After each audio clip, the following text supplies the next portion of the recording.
Today we're going to go and hide a geocache. We're looking here at the wonderful community of Lampman, Saskatchewan on the geocaching.com webpage, and you'll notice that there are no geocaches in this whole community. And so their centennial is right around the corner, so I thought I'd hide a cache in honor of their centennial. So that's what we are going to go and do today. So just out front here, some geocaching stuff, just to give you a little rundown about how I go about hiding some caches. The cache container that I really like is the ammo box. This is a medium-sized one, 7.62 cal, and I load them up with swag. Usually I hide a series called For the Kids, and it's got all kinds of really cool kid fun kind of stuff. And of course, so you can load it up with whatever you want for your own caches. Of course, I recommend containers that have a gasketed seal, because if you live any kind of place that's wet or rainy, you don't want rain in there. It's going to wreck everything, because you have paper products in here. Inside every cache there's of course your logbook, which I just use here as a normal composition notebook thing, and then of course you got your stash note, the official geocache thing. So I have found by accident or on purpose type of thing, letting people know what the heck this container is. So you got that, and I always put them also inside of a sealable, so like a Ziploc bag or something like that. Extra little bit of protection from elements.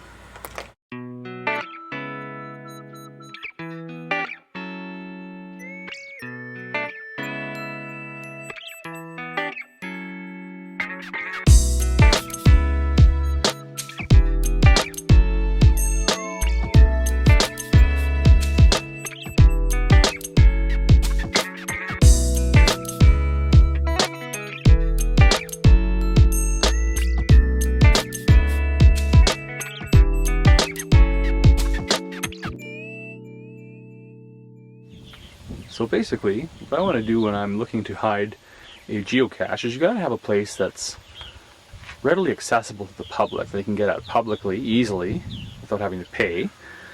And you want to have a place that's going to be hidden enough so that people don't accidentally find it and muggle it and kind of wreck it. So we're here in Lampman, and we found kind of a nice place that might do the trick over by the ball diamonds. We are sitting here at about 3 meters of accuracy, which is great. So we're in the thicket here. Our accuracy has gone down to 5 meters because we've got some overhead canopy cover and what have you. But this looks like a pretty secure spot to avoid muggling when you want to hide a cache. So when you find your spot that you want to hide your cache, you got to secure your GPS. And I like to get it up as high as I can so it gets a bit better reception. And then you go into your, if you've got whatever GPS you've got, you go onto here, you click on your old mark button, and when you do, this kind of screen comes up here to hide your new cache. And basically what you want to do is scroll down to the buttons at the bottom here, and you go over to average if your GPS has that button. And when you do that, what happens is that your GPS is going to take constant measurements of the area so that it gets a pretty good estimated accuracy of kind of where we are for this location. And while you're waiting for that to do that, you can kind of hide your cache and get it set up. Now, being that this is Lampman's centennial, it's kind of a big occasion, I'm going to be using this ammo box. And we've got a real nice little spot kind of hidden here, or waiting to be hidden here. It's kind of a broken over tree bed, so it'll provide some serious camo, extra camo, so that people aren't going to stumble across this, which is what you kind of want. Okay, doke. So now we got the logbook all kind of set up. And as you can see, there's the title, Lampman Centennial Cache, hidden by geojibby, July 25, 09, geocaching.com, teamgeojibby@gmail.com, and congratulations, you are FTF, first to find for whoever gets this first. Probably Olamaz. Once again, you got your cache all put back together and sealed up. You can go and hide it in your little hidey hole, which I'm going to do right over in here. Okay, so the cache is now placed, and you can barely see it in here now. It's hidden, and I always like to just dump a little bit of the surrounding kind of brush or leaves or whatever kind of branches around, just to give it an extra little bit of hidiness, make it more fun to find. You can kind of see it. Where can you see it? right down in there. So she's hidden pretty good, but not too hard. What do we got down to? So estimated accuracy about 3.1 meters, around 9-10 feet. So that's pretty darn good. It's been measuring for about 400 times here. So that's as, pretty good as it gets usually. I've got it down lower, but for being in tree canopy, that's pretty good. So what we'll do is we'll just click save, and we'll save this waypoint. Always a good idea too, if you're in a thick wooded area, make sure you mark where your car is so you can find your way back out. Or follow your track log, one of the two. This is not that bad.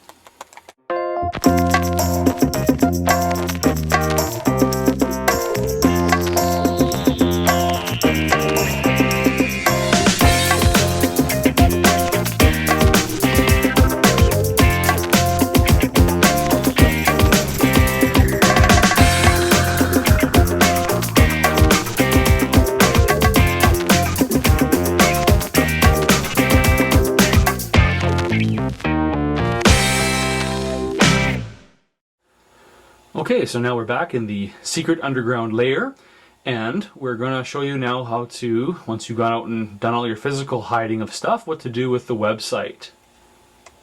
So when you go onto the geocaching.com website, you go on the left hand side and you see this hide and seek a cache page.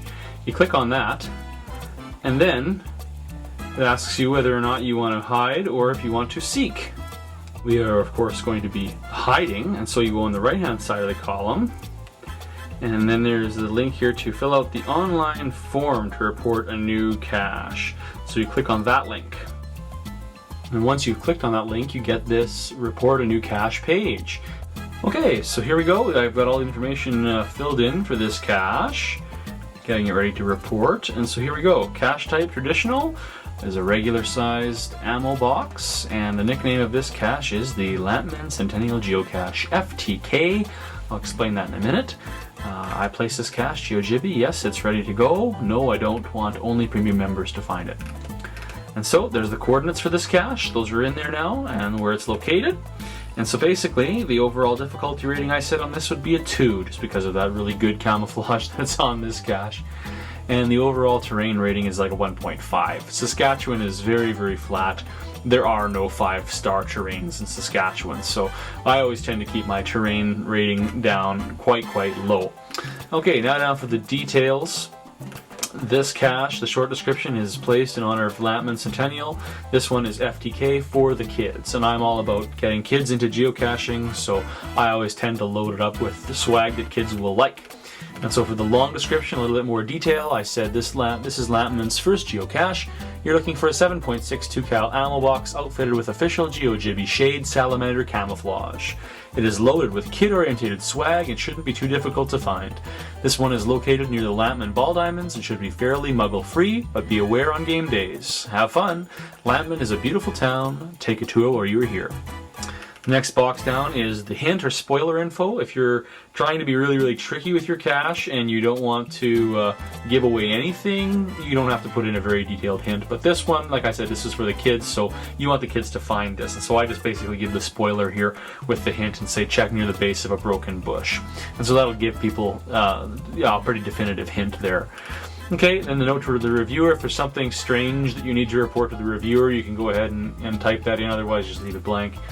And then you go down here and there's the whole, yes, I've read and I understand the guidelines, and I have read and agreed to the terms of service. So once you've done that, do that. You can say, okay, yep, and that's a very good recommendation for if you want to plant your first cache, you make sure that you read these guidelines for listing a cache. All kinds of good stuff in there. Once you've done that, you're ready to go. Click yep, report new listing. So once it's sent in and the system has it, what'll happen is it'll go into this kind of category here at the top of your page that says cache is waiting for review, the Lampman Centennial cache.